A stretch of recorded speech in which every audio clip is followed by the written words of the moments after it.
నమస్తే, welcome to KTV news. YSRCP పార్టీలో కష్టానికి తగ్గ ఫలితం ఉంటుందని మరొకసారి రుజువైంది. బాపట్ల జిల్లా చుండూరు మండలంలోని చిన్నపరిమి గ్రామానికి చెందిన కొండా శివప్రసాద్ రెడ్డి వైఎస్ఆర్సీపీ పార్టీ రాష్ట్ర కార్యదర్శిగా వైఎస్ జగన్మోహన్ రెడ్డి నియమించారు. తన నియామకానికి కృషి చేసిన వైఎస్ఆర్సీపీ రీజనల్ కోఆర్డినేటర్ ఆళ్ల అయోధ్య రామిరెడ్డి మరియు బాపట్ల జిల్లా సమన్వయకర్త మోపిదేవి వెంకటరమణరావు, వేమూరు ఎమ్మెల్యే అభ్యర్థి వరికోటి అశోక్ బాబు, ఉమ్మడి గుంటూరు జిల్లా సమన్వయకర్త మోదుగుల వేణుగోపాల్ రెడ్డి, బాపట్ల ఎంపీ అభ్యర్థి నందిగామ సురేష్లకు ఎస్పీ రెడ్డి కృతజ్ఞతలు తెలిపారు. తనపై ఎంతో నమ్మకంతో ఈ పదవినిచ్చిన రాష్ట్ర ముఖ్యమంత్రి వైఎస్ జగన్మోహన్ రెడ్డికి ఎంతో రుణపడి ఉంటానని తెలిపారు. వైఎస్ఆర్సీపీ రాష్ట్ర కార్యదర్శిగా నియమితులైన సందర్భంగా పలువురు ఎస్పీ రెడ్డిని సన్మానించి అభినందనలు తెలియజేశారు.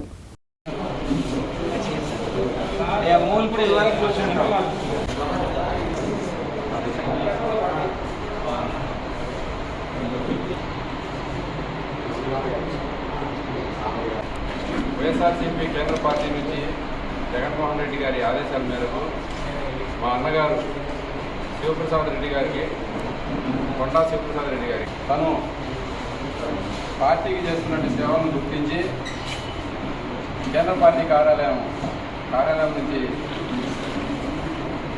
శివప్రసాద్ రెడ్డి గారికి రాష్ట్ర కార్యదర్శిగా పదవిని ఎన్నిక కావడం జరిగింది. ఆ పదవిని అందజేసినటువంటి వైఎస్ జగన్మోహన్ రెడ్డి గారికి, అదేవిధంగా అయోధ్య రామిరెడ్డి గారికి, దీనికి కృషి చేసినటువంటి రామకృష్ణ రెడ్డి గారికి మరియు మోదుగుల గారికి, అశోక్ బాబు గారికి ధన్యవాదాలు తెలుపుకుంటున్నాను.